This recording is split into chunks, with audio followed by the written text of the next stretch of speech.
What's going on, everybody? Welcome back to the channel. In today's video, we dive into the standard best of one meta here in MTG Arena. It's been about a week since Brother War has come out, and we're getting some early signs of what decks are overall performing pretty good in the meta. I'll be going through the 10 best decks in the meta currently. I will kind of try to be as brief as possible with each of them, as you know, most of them have been decks that have existed before Brothers War came out. While there's a couple of new faces there, they are playing some of the cards that have been existed in the standard meta overall. With that being said, let's just dive into the first deck and let's just start talking about it. First deck up on the list is Mono Blue Tempo, coming in at roughly a 53% win rate in the current meta and about 15,000 games played since release of Brothers War. It's a deck that's overall top to bottom very solid. It's not the most exciting deck out there in the meta just because it is kind of one of those things.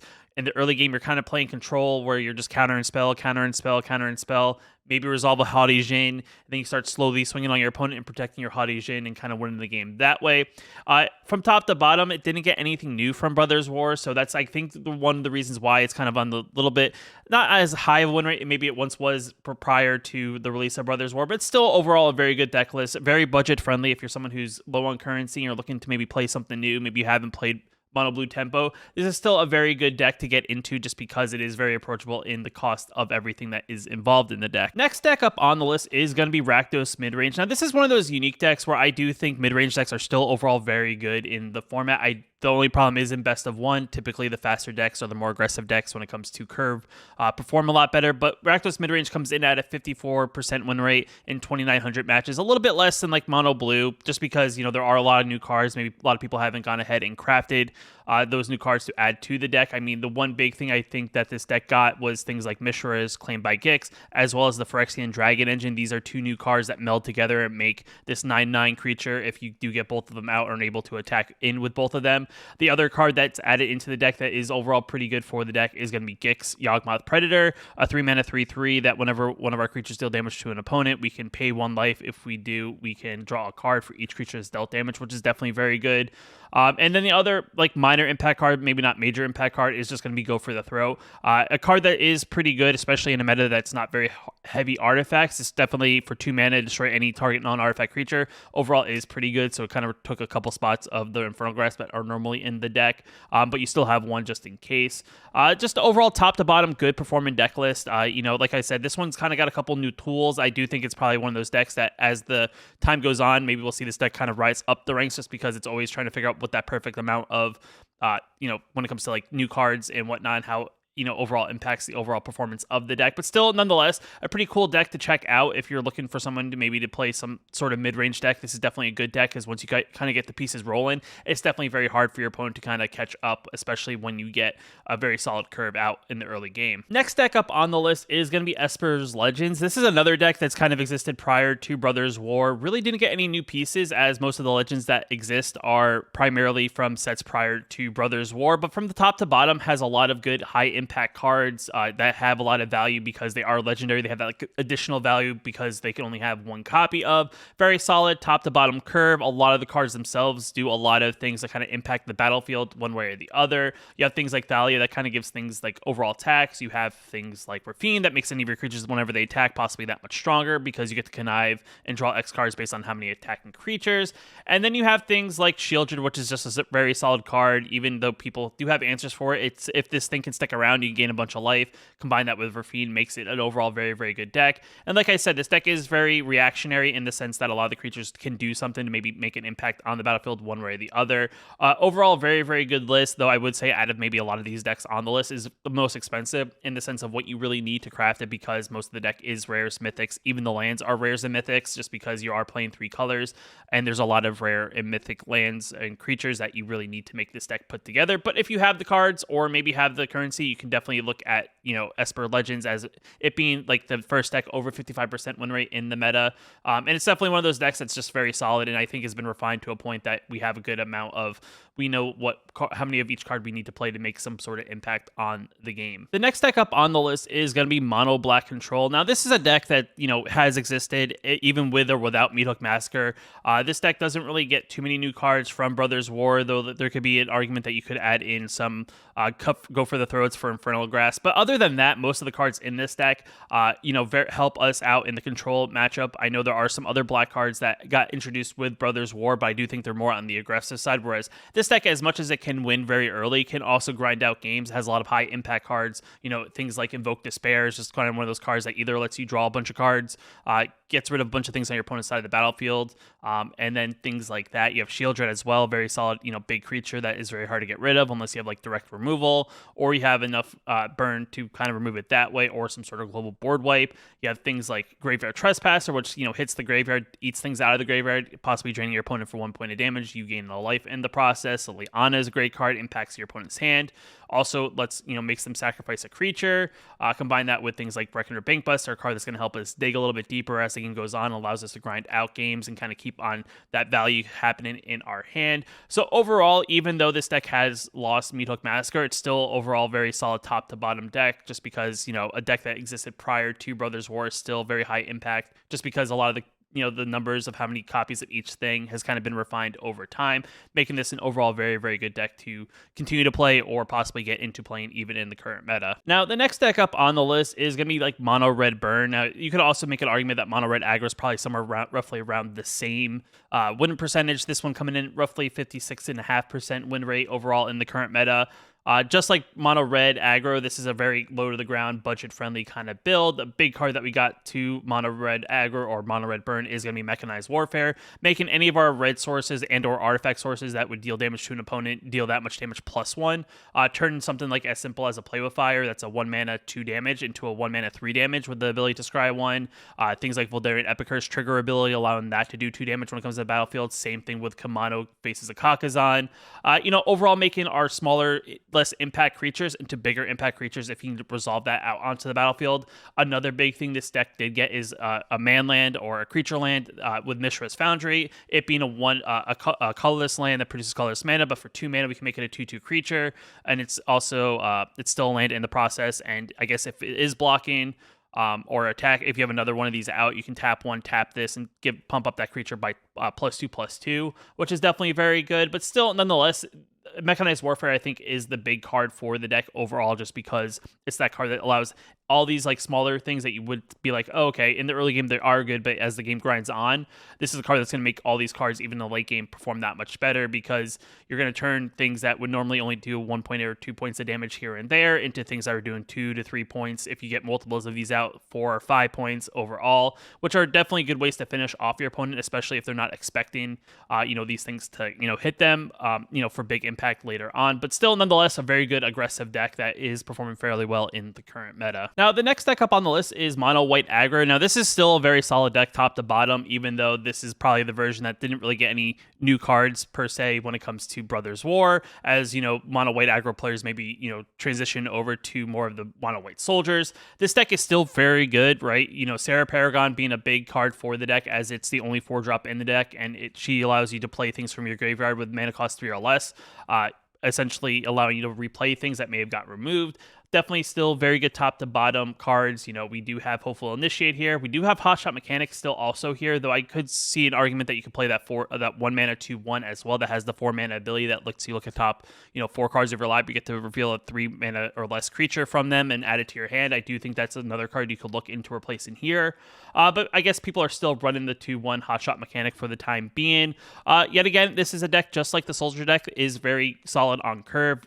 Solid 1, 2, 3 curve, with the top end of being Sarah Paragon, allowing us to get things back as the game goes on. Has things like Valorous Stance and Destroy Evil here to get rid of possibly big things. But the goal of this deck is just trying to get very wide very quickly and overwhelm your opponent that way. A lot of the cards we do have in the deck are very high impact, meaning that when they come out of the battlefield, they have some sort of high impact ability. Things like Brutal Cathar, even things like Adeline, even though her ability isn't really like, it helps you get more pressure on your opponent's life total, and then as you get more creatures on the battlefield, she gets bigger. So overall, top to bottom, still very solid deck. Definitely puts a lot of pressure on your opponent's life total very quickly, especially if they have no good way to resolve kill a lot of things out on the battlefield in one way or the other. So overall, making this a very good deck at a 50 almost 57% win rate currently in the meta. Now, the next deck up on the list is going to be mono black aggro, kind of looking like mono, it's kind of exactly in one way or the other, kind of like mono black control, but I would say this one is playing a lot more cards from Brothers War, as there are a lot more aggressive creatures that we could add into the deck to overall make this deck better.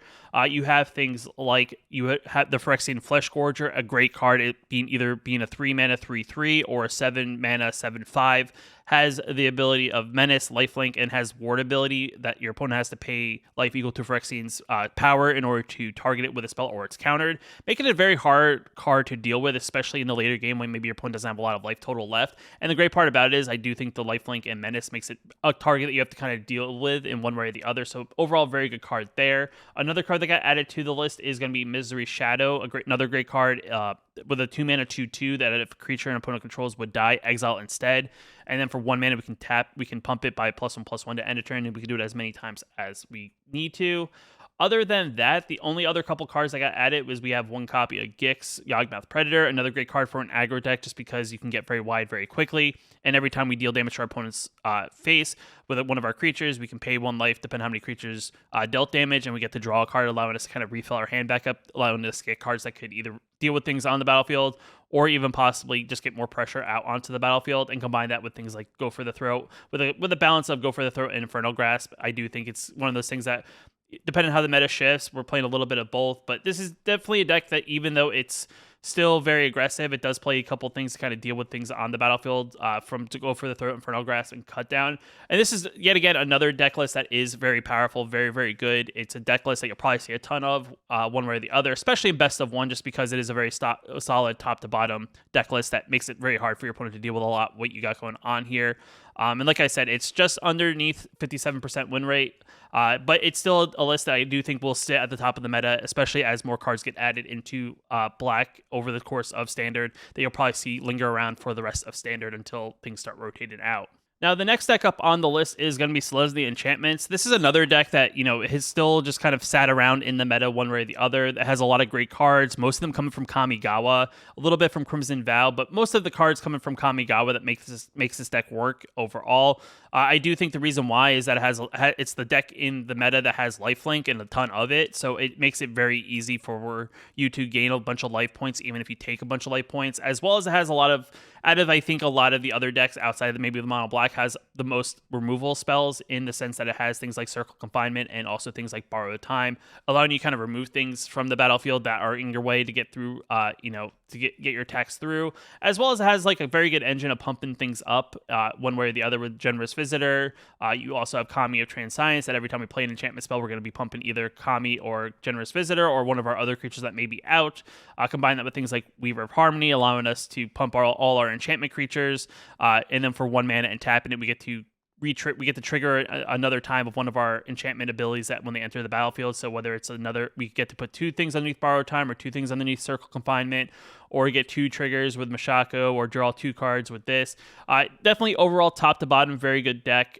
Has a lot of good tools that work very well with the current meta, especially against other aggro decks, as this is a deck that can get very big very quickly, making it hard for aggro decks to push through damage. And on top of that, gaining life is always a challenge for other aggro decks. That's probably a reason why this deck has kind of lingered around, just because it has good ways to deal with other aggro decks. And it just slightly over 57% win rate. It makes it also very approachable, especially if you're someone who already plays this deck. It's still a very solid choice in the current meta. Now, the last 2 decks on the list are kind of like neck and neck as being the best deck currently in the best of one standard when it comes to terms of power, and that's mono white soldiers as well as Azorius Soldiers. And I'll show off both lists, but this is a deck that has good synergy overall from top to bottom, kind of like mono white, kind of like mono black, has a very solid curve from 1 to 4. And this deck definitely gets a lot of pressure on your opponent's life total overall, has a lot of new cards, as well as using some cards that existed in the meta prior, but have gotten that extra boost, like a card like Valiant Veteran, which you were like, okay, there were some soldiers prior to Brothers War, but now that we got Brothers War, there's even more soldiers, and this card has just become that much better because it's a 2 mana 2/2 Lord that essentially pumps all our other soldiers. We also have a card like Recruitment Officer here as a card that's a 1 mana 2/1. For 4 mana, we can look at top 4 cards of our library, reveal a creature card with mana value 3 or less among them, put into our hand, the rest on the bottom of our library in any random order. So great value, uncommon as a 1 mana card costed overall. Another card we have is Yodian Frontliner, a 1 mana 1/1. Whenever it attacks, another target creature we control gets +1/+1 at end of turn, and has the Unearth ability that we can return it back to the battlefield for 1 white mana and immediately attack in with it, as it does have haste, and get the effect yet again. Another great value mono white removal spell in Lay Down Arms, as this is a 1 mana exile target creature mana value less than or equal to the number of planes you control, making mono white like the perfect color to add this card, in the sense that you only have basically planes, other than maybe the one Mishra's Factory and the one Aganjo. Every other land you're going to be hidden in the deck is going to be a planes, making this a very high impact removal spell for 1 white mana. And if you are a budget player, I do think crafting those are definitely very good as well. A couple of other new cards we got that are high impact is we have like a Siege Veteran here. It's kind of like the new Luminarch Aspirant if you were around in Standard prior to rotation. As at the beginning of our upkeep, we're going to be able, or at the beginning of our combat each turn, we get to put a +1/+1 counter on target creature we control. Whenever a non-token soldier we control dies, we get to create a 1/1 color soldier artifact creature token, making this another great card for the deck, because even if our opponent removes a soldier that's not a token, we're going to get a soldier token to replace it, which is definitely very good. So it keeps pressure out on the battlefield unless they remove this card itself. And the other card here is Merrill. This is another solid card that has made soldiers very good overall. It's a 4 mana 3/4 that during our turn, our opponents can't cast spells, activate abilities of artifacts, creatures, or enchantments, making it pretty much that we get to kind of do whatever we want to against our opponent, and they really can't do anything about it unless it's their turn, making this another good high impact card. If you're around, I think back, like 2 or 3 standards ago, when Teferi, the Planeswalker, was still a thing, kind of a very similar effect that your opponents couldn't cast spells that instants or something like that. So this is definitely kind of like another card that really slows down what your opponent can do or react to. The other thing too with this is that whenever it attacks, we get to create X 1/1 color soldier artifact creature tokens, where X is the number of soldiers we control, including other tokens we have. So this is a card that's going to allow us to get a bunch of pressure on the battlefield really, really quick, unless your opponent has some sort of way to wipe the board. If you can resolve a Merrill and then be able to attack in with it, it really sets you up for pretty much finishing off your opponent probably the following turn, or your opponent will scoop, just because they may not be able to wipe the battlefield and get rid of all the creatures and all the pressure that you may have out on the battlefield. Other than that, it does have just a couple cards that have existed in mono white, like Thalia, we've Guardian, Nubenalia, and Brutal Cathar. Just another solid card that works very well, as the white side is a soldier itself, which makes it much harder to deal with, especially in the soldier version of the deck, because it could come out of the battlefield and be a 3/3 instead of a 2/2, making it hard to use like a Play with Fire in that sense, that you can't just burn it for 2 anymore like you would normally do it against if you're playing like mono red. But still, top to bottom, the mono white version, in my opinion, I prefer this one more, but there is also the Azorius version, which we're about to dive into. And then here we have the Azorius Soldiers version of the deck. Now, this one does play some of the new cards that we do have from Brothers War as well. We have things like Sky Strike Officer, a 3 mana 2/3 flyer that whenever it attacks, we get to create a soldier token, and then we can tap 3 untapped soldiers we control and draw a card, which allows us to have good value. So if we want to, keep on drawing cards, put more pressure on our opponent that way, is very good. We also have Harbin Vanguard Aviator, 2 mana 3/2 flyer that whenever we attack with 5 or more soldiers, creatures we control get +1/+1 and flying. So this is a deck that's going to try to produce a bunch of soldiers and kind of make our opponent deal with it that way. The surprising thing, this one doesn't play Myrtle, so it's definitely kind of interesting that this version is not playing like a card like that. It looks like it's kind of got a couple little bit more control elements. Has Wandering Emperor here just in case if you want to give something +1/+1 and first strike if you need to, or maybe even exile and dealing damage.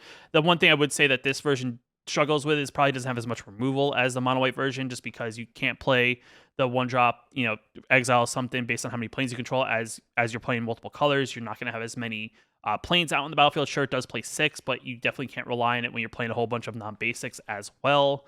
The other thing too that this deck got is the Fortified Beachhead. This is like the new dual land for just soldiers specifically. As it enters the battlefield, we may reveal a soldier card from our hand, and enters the battlefield tapped unless we can reveal the soldier this way, and we can produce white or blue mana, not take any life in the process. And then if we get to that point in the game, we can tap 5 mana. Soldiers we control can get +1/+1 into end of turn. I know I'm probably blocking it with the camera, but this is definitely kind of the land that helps make blue-white soldiers kind of a thing. Other than that, a lot of the other cards in the deck are pretty much the same. Like I said, there's Recruitment Officer, you have Yodi and Frontliner, both cards in the mono white version. This version also plays Thalia, also plays Valiant Veteran, also plays Dennick, which is a great card. It's a 2/3 lifelinker that if you have like a Valiant Veteran comes out as a 3/4 lifelinker. Also has the ability that doesn't allow your opponent to target cards in graveyards, which is definitely good. Or just in general has a players can't, cards or graveyards in general can't be targeted spells or abilities, which is an overall very good effect if you got things with Disturbed or things with Flashback, like Unearth. Other than that, this is another solid deck list overall. Like I said, I prefer mono white, though if you're looking for something maybe that's a little bit more on the grindier, maybe smaller creature side, this is definitely another solid list overall. Both these decks currently are performing about a little over 61% in the meta, just because I do think it's one of those things that a lot of decks haven't adjusted to play a very heavy, wide board. So that definitely does create a little bit of a struggle just because we don't have a lot of cheaper ways to deal with small creatures on the battlefield very quickly. And both these decks can get a bunch of small creatures out very quickly and put a lot of pressure on your opponent's life total.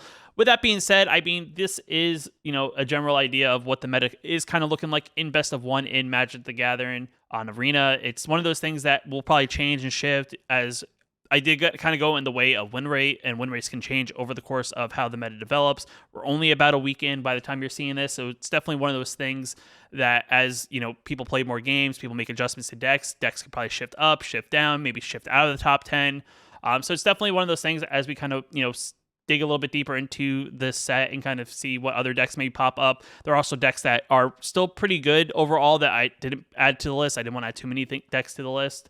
And if you want to check out any of these decks, I'll have a link down in the description below to the standard meta tier list that I based this off of on Untapped. That will have links to all the deck lists. And there are variations to certain deck lists as well. I just kind of pulled the top deck list from each one, but it is definitely one of those things that you can kind of maybe look at a version, maybe see something that you like, or the one good thing is that if you use Untapped, maybe as a person, you can actually see what cards you own if you link it up to your MTG Arena account, and actually will tell you, if you need to craft some cards, if you're missing cards, or if you have all the cards available, it will let you know like what deck list you can craft out of this, which is definitely very useful. With that being said, if you liked the video, hit that like button, definitely helps out a lot. If you're new here, when I post new videos like this one here on the channel, hit that subscribe button. And until next time, I'll see you in the next video. Just want to give a special shout out to the channel members here on my YouTube channel. You can also become a channel member yourself down below the video, hitting that join button. It definitely helps out a lot, and I just appreciate you guys for your support.